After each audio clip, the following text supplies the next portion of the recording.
Train ticket book ചെയ്യുന്നതിൽ വീഴ്ച വരുത്തിയ ട്രാവൽ ഏജൻസിയോട് 1 ലക്ഷം രൂപ നഷ്ടപരിഹാരവും 5000 രൂപ കോടതി ചിലവ് നൽകാൻ മലപ്പുറം ജില്ലാ ഉപഭോക്തൃ കമ്മീഷൻ ഉത്തരവ്.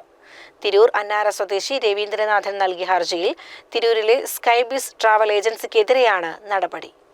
ചെന്നൈയിൽ നടക്കുന്ന വിവാഹ ചടങ്ങിൽ പങ്കെടുക്കുന്നതിനും തിരിച്ച് മടങ്ങുന്നതിനുമായി ബന്ധുക്കളായ 42 പേർക്ക് തൃശൂർ, എറണാകുളം, ആലപ്പുഴ, തിരുവനന്തപുരം എന്നിവിടങ്ങളിൽ നിന്നും ട്രെയിൻ ടിക്കറ്റ് ബുക്ക് ചെയ്യുന്നതിന് 95,680 രൂപ ട്രാവൽ ഏജൻസിക്ക് നൽകിയെങ്കിലും ടിക്കറ്റ് ബുക്ക് ചെയ്യാതെ പരാതിക്കാരനെ കബളിപ്പിക്കുകയായിരുന്നു.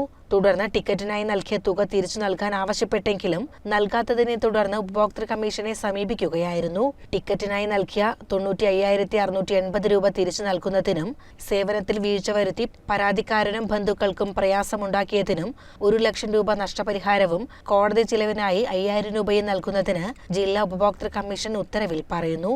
കെ മോഹൻദാസ് പ്രസിഡന്റും പ്രീതി ശിവരാമൻ, CV മുഹമ്മദ് ഇസ്മായിൽ എന്നിവർ അംഗങ്ങളുമായ കമ്മീഷന്റേതാണ് വിധി.